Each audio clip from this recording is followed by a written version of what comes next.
shot with a bit of a cheeky name, subtitle, What Is It and Where Do I Get Some? And that alludes to the belief that everyone has, their own unique teacher presence, and so sometimes it's not about going out and finding it, but rather making what you do even more apparent and enhancing your teaching experience and the learning experience of students. So just a little bit of an overview, like Lachlan said.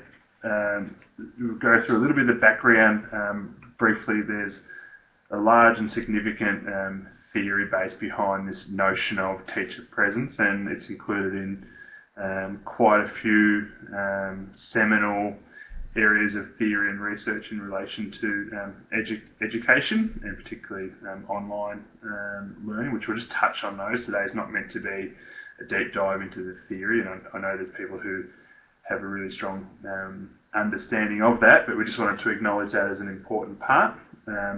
We'll then, again, touch on what we've learnt via the OLM process over the last couple of years, and hopefully some of the conversation that we might see in the chat will be people with thoughts about where it could go next. I'm sure we've all got those. That speaks to the fact that this whole OLM process is it's an ongoing one. It's by no means a finished thing, and then hopefully we'll spend the bulk of the time, or a significant part of the time, on some practical examples, so actually talk about different ways, and they're by no means the only ways or the right ways to go about it, but certainly some lived experiences of the way that people have gone about implementing teacher presence.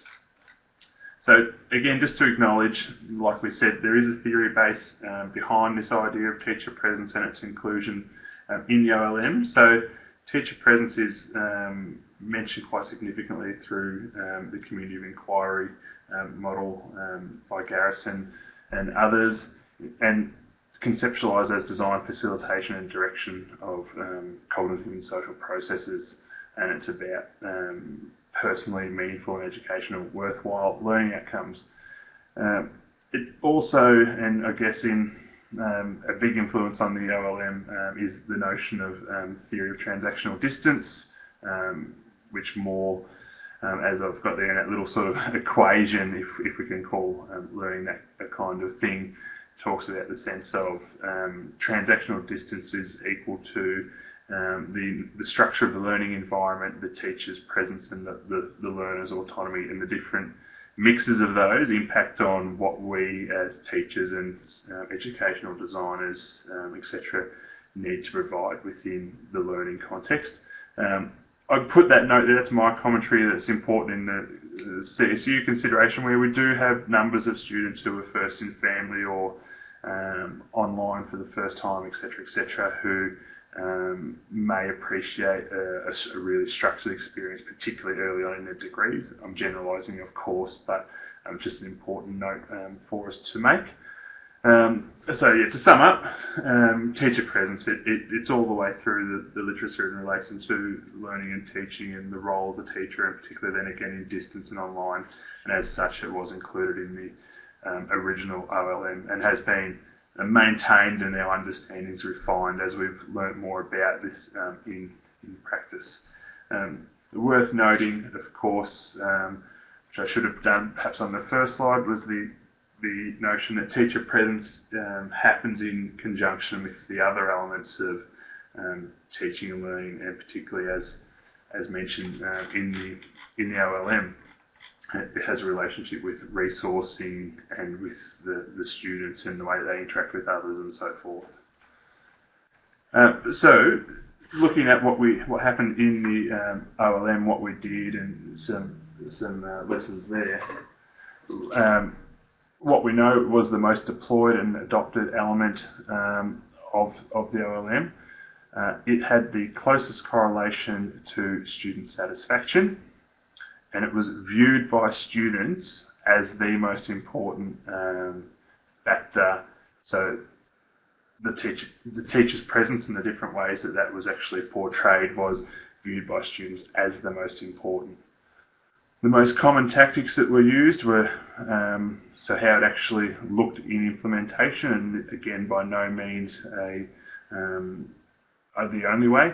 Improved landing pages, so photos, lecture videos, dynamic landing pages, better design and utilisation of forums, enhanced content within modules and improved organisation, and the utilisation of technology to actually portray the teacher's presence.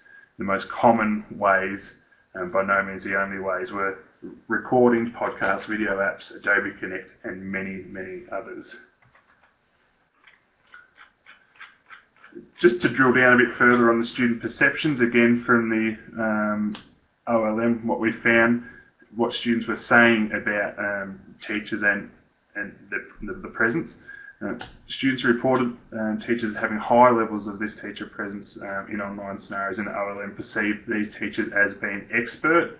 So the quotes were, they know their stuff and they know how to teach it. So the teachers had a skill base in online education, which I think speaks pretty well to, sorry, someone's just ghosting my slides there. So a really important component of having a good skill base for teaching.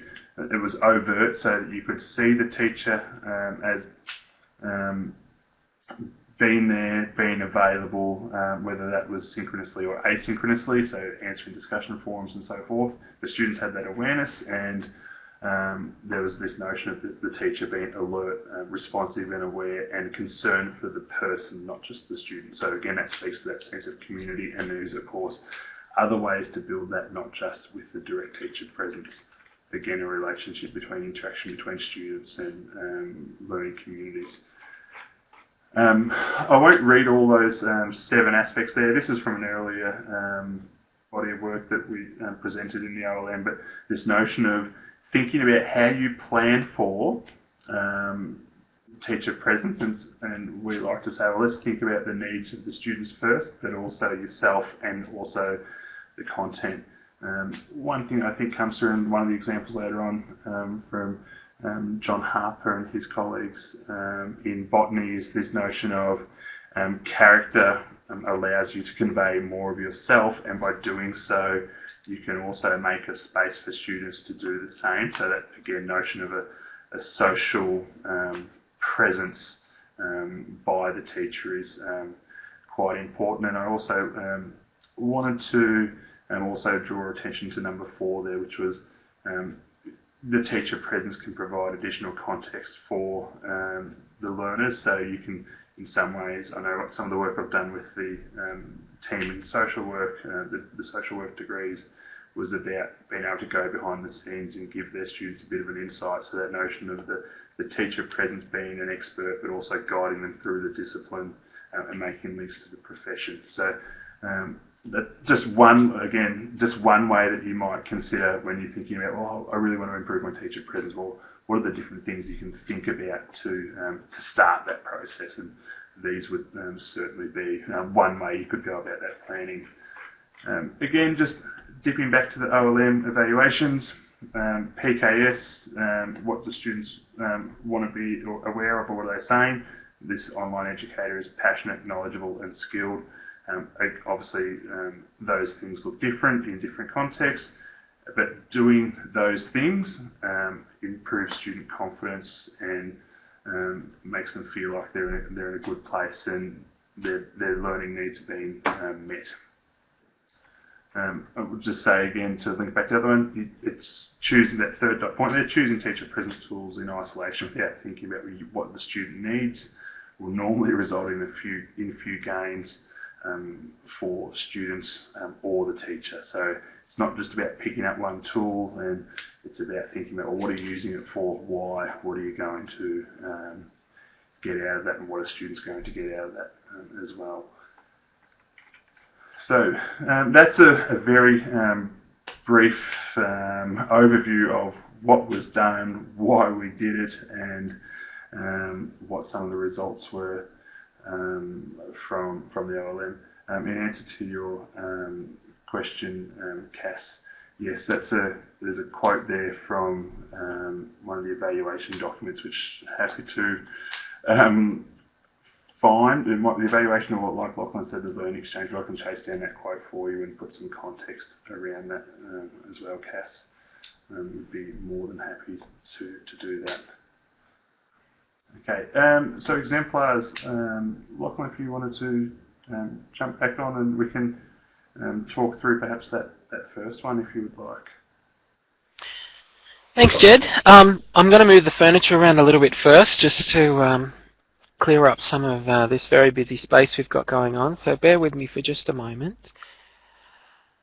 I think the attendance roll can move somewhere else. Okay, so what I'm bringing in is a poll that we've basically is a bit of a shout out. So if you, as we're going through some of these examples, you might be thinking of some from your own experience that are really good examples of teacher presence. We'd love to hear about them. You can certainly put them into that poll as I go through. I'm going to also move the other initial one out, so we'll move that up there. And of course with the share pods, if you want them full screen so you can see better, you can click the crosshairs in the top right hand corner and it'll be full screen for you. Okay, so we're going to have a look at some examples. Now this is not a definitive list, it's just some of the examples from team members in the online learning model team who work with practitioners trying different things that are examples of attempts to look at teacher presence and approach their teaching in I guess a social, consistent and present way. So there's a bunch in here. You may agree with the way they're doing things or not, and you may want more information on how they've done some things. We can certainly follow all of that up after the workshop. But let's kick this off. I'm going to open a share pod and take you through these subject sites. So what's going to happen here is I'm going to move this little slide, which sort of tells me who we're looking at, over here, and then I'm going to share my screen in here so we can have a look at the same websites. So first off, we've got Peter Mills from Science, and let's find AHT 101. Okay, can everyone just indicate in the chat pod if they can see my screen okay? Either say yes or give me a thumbs up, whatever the case may be. Looks good. Beautiful, thank you. Okay, so Peter's obviously agriculture, horticulture background, and what he likes to do is essentially start with a subject timeline as his homepage for the students that allows them to have some control over their planning, forward planning, jump through to each week of the program where they can look at topics, headings, activities, important tasks for the week, provide some visuals. But before any of that happens, he's got a recorded video of himself here. This is a YouTube video embedded within the timeline that basically introduces himself and puts his face on it. This happens once, so it's the same as an orientation video, which I'm sure many of you do or have seen done. But that's basically putting his voice and his image up there from the get-go. But thereafter, he's got obviously important information weekly for the students. So he's got that breakdown of the expectations for the students that week, and it represents a bit of a one-stop shop. So yes, they're going to be able to go into their subject outline for more detail, or the learning modules for the content that they need, etc. But they're always able, at a glance, when they log in, because it's the home page, to get a snapshot of expectations for that week. And they're always greeted basically with that image and potentially voice of their academic. Yeah, it's a nice tool, and obviously it's not exhaustive information that they've got in there. Yes, it's using H5P to make that timeline. So the things to look out for there obviously is you're not going to be able to put all the information into the timeline. It's got to be a little bit selective. And he does actually provide a breakdown elsewhere in more detail of the activities for the week, for example, what's involved in them. So this is just a snapshot. So, Jed, if you want to move the slides in the room onto the next one, we might jump into Rachel Hutchison. Okay, so this is an early childhood subject, and they've basically, within this subject, they've used a Padlet wall for a social element within the subject. So it's basically everyone's able to provide introductions. The academic talks about their own background, what they're doing, and outlines their expectations of the students. At the same time, she's taken that opportunity, because they use groups in there, to organise and get the students posting within their groups. So it's still visible to all, but they're already forming those connections with the others in their groups. It does allow for audio-visual content to go into the Padlet timelines, but this is embedded within the subject site as not the home page, but the next link down. So I've jumped straight to the Padlet wall itself, but we do have a link to the YouTube clip that Frances has provided, which talks about how this is used in her subject. So if you'd like to get sort of a 5-minute breakdown on why they do this and the social outcomes that it's had within the subject, you'll be able to click on that link in the room when we finish. And we'll send that out obviously as well. But Padlet's becoming quite popular as a connections tool and a way for the academic to, I guess, build bridges in the first instance, and without, I guess, the strict formality of the learning management system content area within Blackboard. And it can be configured in many different ways. So they've used a bunch of columns here, for example, to suit that groups and tutorials purpose, but really it's about telling us who you are in your own background and drawing those connections between the cohorts. So it actually attentions a number of elements within the online learning model, which is nice as well, and very easy to build in, which is important. Okay, so if we jump to the next one, 569, which is Pete Jeans. So Pete Jeans, apart from his subject site in I2, he leads a subject called the Leadership Challenge. And to scaffold, I guess, the strict organisation of content in his subject site, he put together a ThinkSpace site as a satellite resource called the Leadership Challenge. It's the same as the subject. When he makes video recordings, this is Adobe Connect, for example, he captures them and then embeds them within this stream of supporting content for the subject. So when we refer to satellite resources, it's a lot of relatable information from all around the place. It might have feeds to other areas, but he contributes to that weekly, and he encourages his students not only to read it, but to provide their own contributions as well. So this is a blogging service, ThinkSpace, but it's been set up to very much look like I guess a media-based web page. And you can see, if we just have a look, I'm not sure how much detail you can see. I'll zoom a little bit in. This is a snapshot of Pete Jeans' Adobe Connect room. So when he runs his Adobe Connect sessions each week, it's never used for delivering lectures. He uses it basically as a video-centric discussion platform where the students know in advance what the contentious issues that are going to be discussed that week, who the guest speaker is, and he will spend probably 5 to 10 minutes in that 1-hour session himself talking, but everyone's expected to contribute and participate.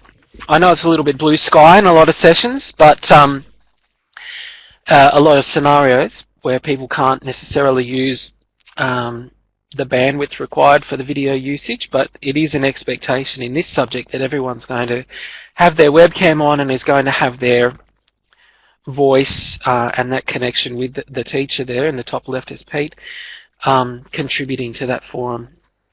There's a few comments going on in the chat pod, which I will... can't see the chat while you're sharing the screen, but there's a number of tools that could be used to do that kind of thing asynchronously as well. But Adobe Connect is obviously brilliant for live, like this scenario.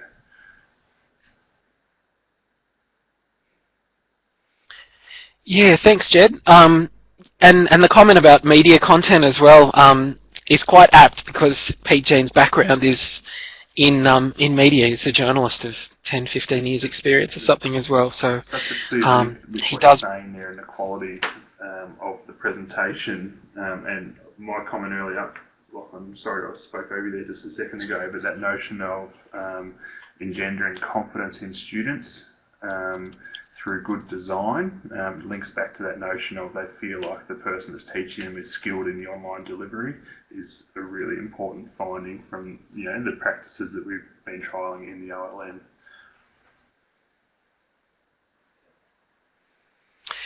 Yeah, absolutely, absolutely. And the other comment about it just, I guess, almost happening automatically. If you think about the design a little bit, it already gets you feeling good about being in that environment, which is nice as well.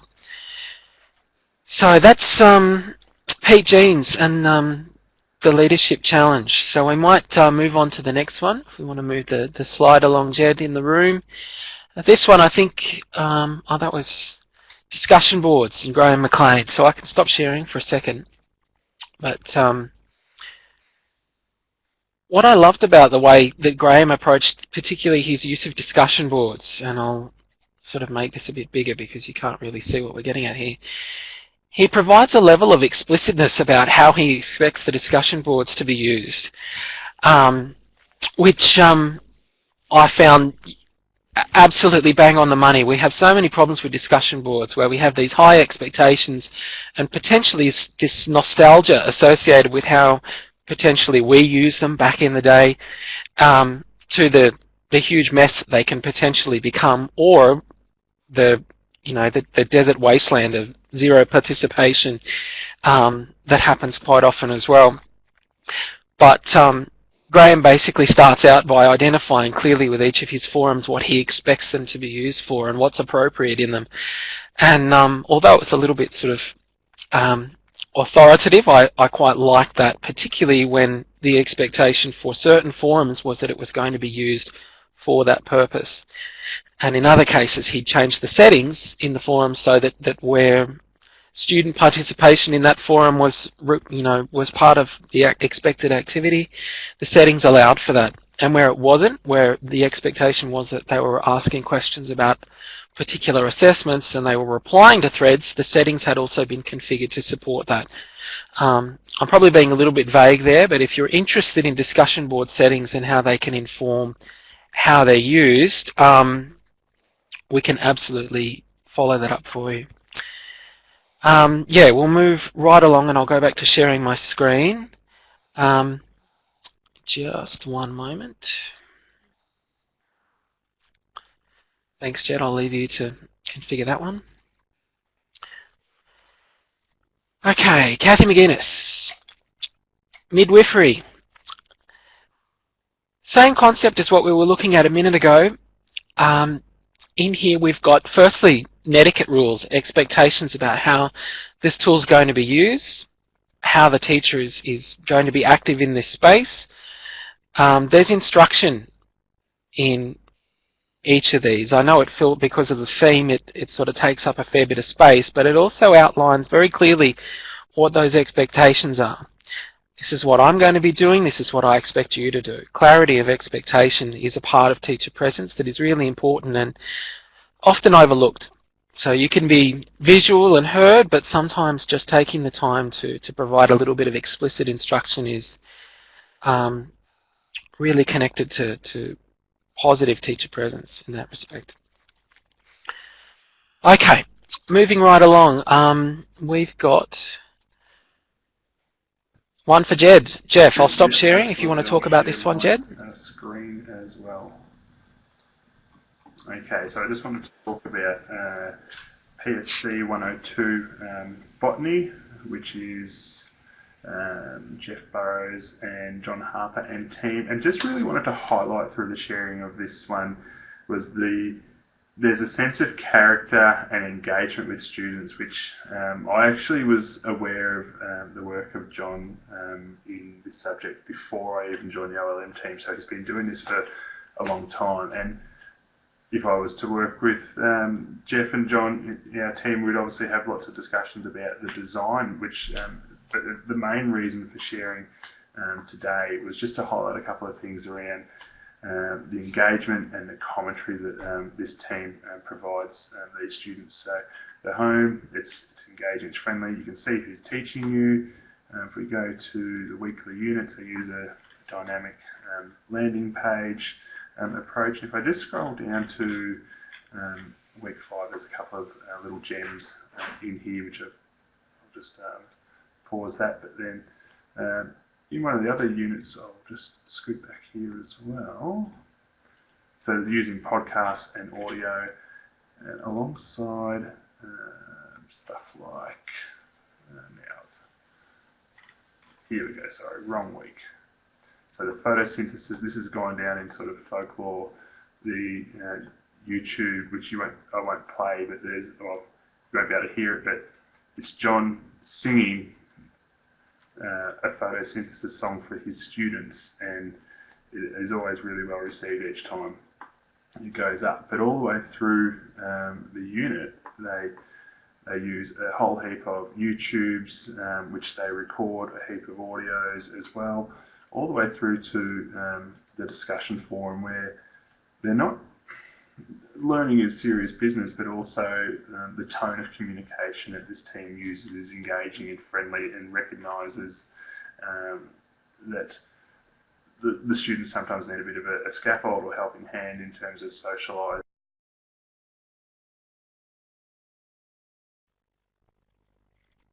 Looks like we lost Jed.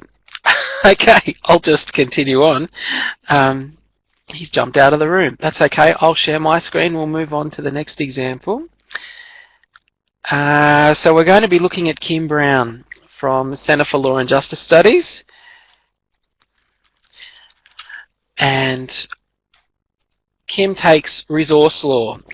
Now, the Centre for Law and Justice Studies have done a lot of work on how they want their subjects to look and feel, and this sort of layout might be familiar to a number of you, where they're using embedded video in their subject science. They provide a shopping list of expected activity from the students that is manipulatable, and then they provide this weekly digest video, which basically is a 5-minute or less breakdown of what's happening that week, or the standout items. It's just, again, meant to provide a visual, obviously some audio in there as well, and showing that you're basically not just engaging with the text or the content, but there's a voice and a face and a person on the other side. So their homepages generally incorporate those elements along with the subject timelines that we saw beforehand being used to identify those key critical items. And Kim does that in resource law. She also provides a subject welcome area where they outline, I guess, that static information that the students will view once, like the bio. This is my background, this is who I am, here's your subject textbook.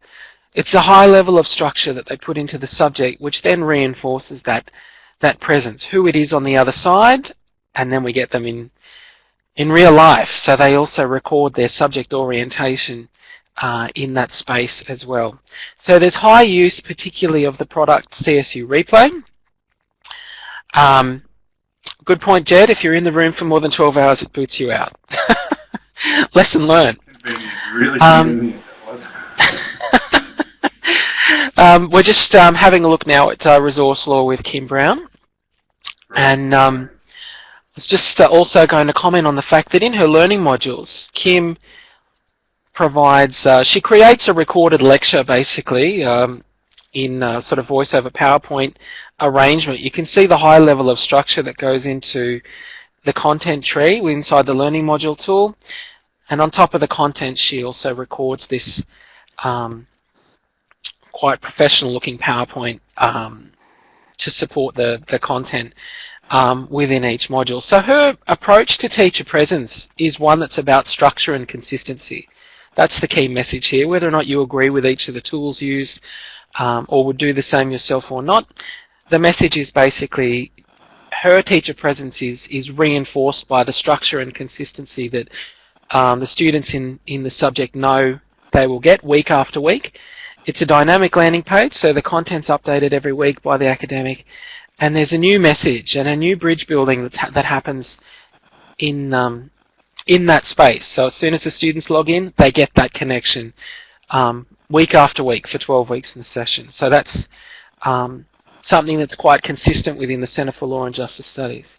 Lachlan, I think that's a really important point around, like, obviously it's really easy with teacher presence to go to this idea of just being, you know, people think you've got to be upbeat and funny and whatever else, but there's actually a really important part of teacher presence is that the decisions you take before the start of session around the design and the resourcing that you're going to put into the subject, that scaffolding is a really important part of setting, like Donna's even just said there, the tone of the session, and that, you know, then flows through to structure and so forth. All really important parts of this notion of, you know, what the teacher is and what they do and how they do it. That's a great example of it.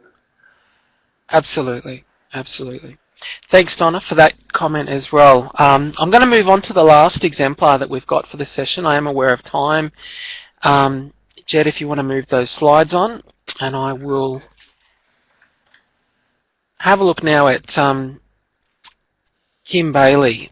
And what you'll see, Kim teaches in the Centre for Law and Justice Studies as well, particularly a number of the core Priestley 11, I guess, capstone subjects for the law degree, which are considered very, very dry and heavy and quite difficult to make, I guess, a more personal learning experience. So what you'll see here is a number of elements that we've looked elsewhere, but we usually wheel Kim's example out last because she provides so much effort into the teacher presence that goes into her subjects. So I'll start checking off the list here. We've got embedded CSU replay Panopto video that happens each week. It's a 5-minute catch-up. These are the important things to look out for.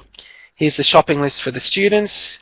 It connects to the assessments, the online meeting that's happening that week, the things to look out for. It's all very brief and concise in that respect. There's the subject timeline that we were talking about beforehand that forms a part of the page. The students can use that to plan for their 12 weeks where necessary.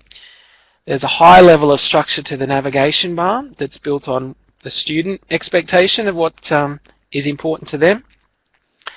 You'll see that each assessment item has its own discrete area where anything related to that item is placed, including feedback videos.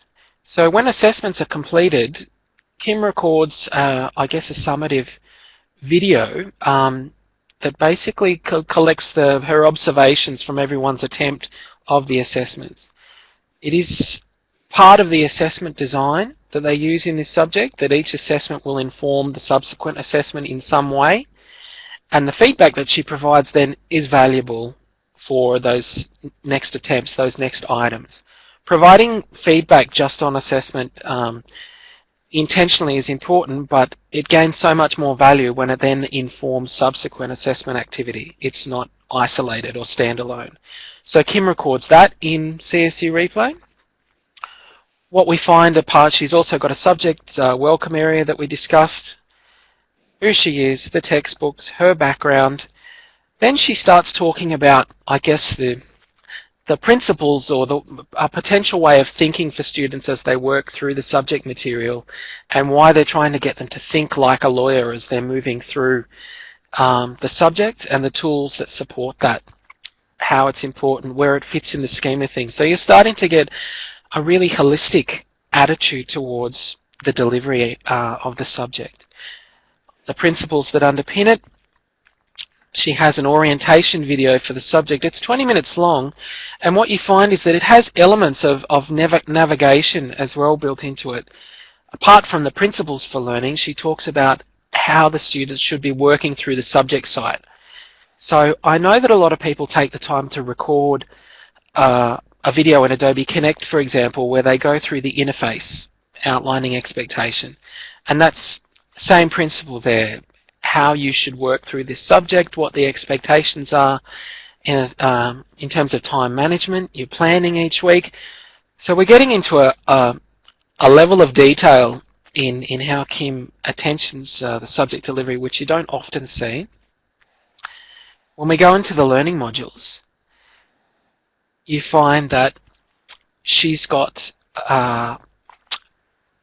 introductory lectures or an introduction to the materials for that week, which is generally a commentary of how she decodes the content that's within the materials. Thanks, Jed. 2-minute warning. Right, so what you find is that she's had a look through the materials that have been provided to the students. So they've gone through outcomes, they've looked at relevant legislation, the readings, like it's very, very detailed, the learning outcomes it connects to, and then also the key parts of the textbook that the materials connect to. And that's just one section of that week's module.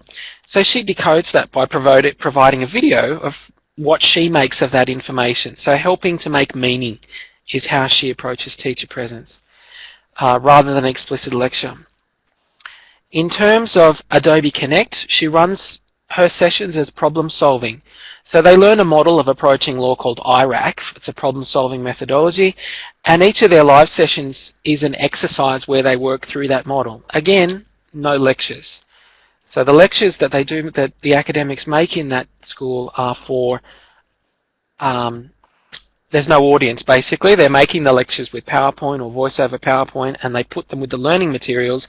They don't use the live audience environment as a lecture delivery platform. So they use CSU Replay for lecture capture, which they make part of the learning materials, and they use Adobe Connect for the live engagement and activities with the students. In many instances, that basically means they might only run 4 of them over the 12 weeks, rather than 1 every week. But in Kim's case, they work through that problem-solving methodology, which is part of their exams and main assessment every week. I might stop there, Jed, because I could go through stuff that she runs in a subject ad nauseum. It's a really great example to finish on, and one that I think we could spend half an hour unpacking itself. But those examples were awesome. Lachlan in the chat suggests that people are really connecting with that.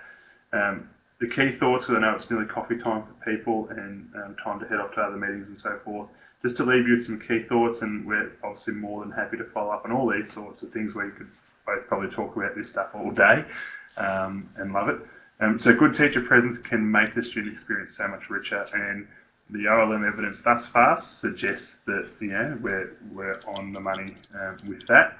And with online learning, it needs more, not less, planning for teacher presence, because you do lose a lot of the face-to-face cues that we take for granted, and particularly when you talk about the teacher presence in that social view or construct. So, the body language, the visual cues, etc. When you get that in that face-to-face environment, they're just not there in the same way online. And that last dot point, the academics equal the teacher presence. But fortunately, and hopefully today we've shown it is much more than just simply saying much more. You don't need to record 2-hour lectures or whatever. There's lots of different ways. The point being, there are lots of different ways to vary and provide teaching presences, for example, through Kim's video feedback on the assessments. And some of them don't need to be massively complex. We can have small tweaks equal big wins. So that's it for today from us. At 1 minute past our due time, but I'd like to thank you all for coming along. Hopefully it's sparked something for you, and we're obviously available. I'm sure everyone knows how to get us. We haven't actually put our details up there, but drop us a line, and appreciate you all coming along today. So I'll say thanks on behalf of myself, and I'm sure Lachlan the same, and we'll stop recording the session soon. Thanks, everybody. What Jed said, we'll hang around for 5-10 minutes as well if you wanted to chat about anything. Thanks for coming, and have a great week.